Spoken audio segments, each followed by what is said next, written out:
राज्यात परिस्थिती जी आहे ती सध्या प्रचंड पाऊस सुरू आहे, आपत्कालीन स्थिती दिसून येते. तुम्ही रिव्ह्यू घेताय आपत्कालीन कक्षाचा मुख्यमंत्री म्हणून, आता सध्याची परिस्थिती नेमकी काय आहे? मला असं वाटतं की आता बऱ्यापैकी कंट्रोलमध्ये आलेली आहे. तरी काही भागात पाऊस अजूनही जोरात चालू आहे, काही भागात आजही रेड अलर्ट आहे. पण मला असं वाटतं आपत्ती व्यवस्थापनाच्या संदर्भातले ज्या काही काळजी त्या ठिकाणी घ्यायची आहे, म्हणजे काही ठिकाणी एनडीआरएफ, काही ठिकाणी एसडीआरएफ तैनात करून ठेवणं हे देखील झालेलं आहे. जिथे इशारा पातळीच्या वर नद्या गेलेल्या आहेत त्या ठिकाणी विसर्ग वाढवून किंवा जी काही धरणं आहेत त्या धरणांवरनं त्याचं मॅनेजमेंट करण्याचा प्रयत्न चाललेला आहे. आणि वेगवेगळे राज्यांशी देखील आपण चर्चेमध्ये आहोत आणि आपल्याला त्यांचं कॉपरेशनही मिळत आहे. त्यामुळे तेही आपल्या विनंतीप्रमाणे विसर्ग वाढवता आहेत. अजून जास्त विसर्ग वाढवण्याची आवश्यकता पडली तर आपण त्यांना पुन्हा विनंती करू. दोन ठाकरे एकत्र आल्यावरती मुंबईत पतपेढीची एक निवडणूक झाली आहे बेस्टच्या, आणि त्याच्यामध्ये निकाल जो आहे तो त्यांच्या विरोधामध्ये लागलाय. कुणाच्या बाजूने लागलाय हा भाग जरी सोडला, टीका होते आता ठाकरेंवर, दोन्ही भाऊ एकत्र येऊन सुद्धा. पहिल्यांदा तर माझं हे मत होतं की अशा प्रकारच्या निवडणुकीचं राजकीयकरण करण्यात येऊ नये. ही पतपेढीची निवडणूक आहे, पण त्यांनीच त्याचं राजकीयकरण केलं. आम्ही म्हणजे आमच्याकडनं शशांकरावही तसे आमचेच आहेत आणि प्रसाद लाडाही आमचेच आहेत, ते उभे होते. आम्ही कुठलंही राजकीयकरण त्याचं केलं नाही. पण त्यांनी मात्र आता दोन ठाकरे बंधू एकत्र, आता ब्रँड ठाकरे निवडून येणार, आता अशा प्रकारचं त्यांनी त्याचं राजकीयकरण केलं.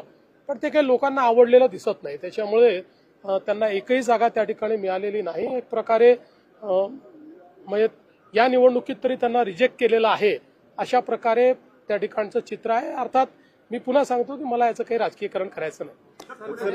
जनता वसाहत झोपडपट्टी पुनर्विकास योजनेच्या नावाखाली 750 कोटींचा टीडीआर घोटाळा उघडकीस आलेला आहे. सर, हिलटॉप हिलस्लोपचा जो टीडीआर द्यायचं प्रकरण पुण्यात जनता वसाहतीतलं झालंय, जिथे जागा जरी अक्वायर झाली तरी बीडीपीचा तो सगळा भाग असल्यामुळे, झोनिंग असल्यामुळे बांधकाम करता येत नाही. असं असताना सुद्धा 100% टीडीआर जो आहे तो दिल्याचं प्रकरण उघड झालंय. जवळपास 710 कोटी रुपये इतका टीडीआर तो कॅल्क्युलेट केला जातोय आजच्या घडीला.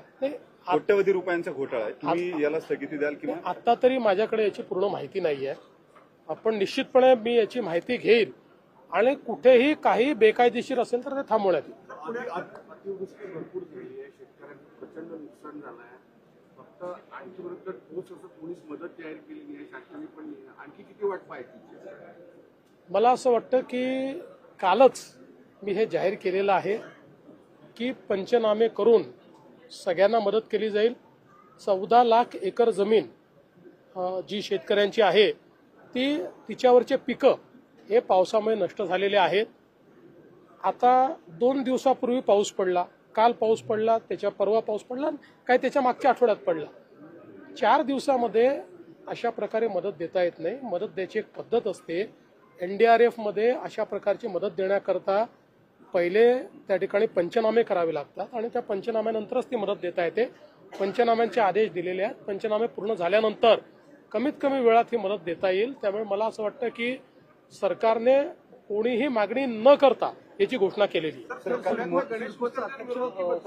सिडकोचं अध्यक्षपद घेतल्यानंतर संजय शिरसाट यांनी काही 1000 कोटींची जमीन मुंबईतल्या बिवलकर कुटुंबाला दिली असा आरोप रोहित पवारांनी केला आहे. त्यामुळे रोहित पवार किंवा ही सगळी मंडळी रोज असे आरोप करत असतात. पुरावे दिले पाहिजे ना. बिना पुराव्याचा आरोप करणं योग्य नाही आहे.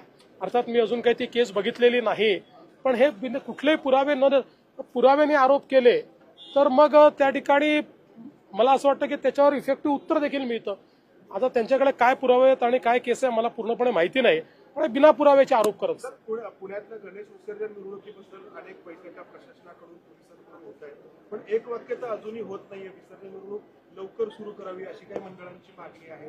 क्रम जो आहे तर त्याच्यावर मला असं वाटतं की दरवर्षीच असे प्रश्न पुण्यामध्ये निर्माण होतात आणि मग पुणेकर आणि पोलीस मिळून ते प्रश्न सोडवतात. त्याच्याकरता मुख्यमंत्र्याला याची आवश्यकता कधीच पडली नाही आणि यावेळेस पडणार नाही. सर, कालचा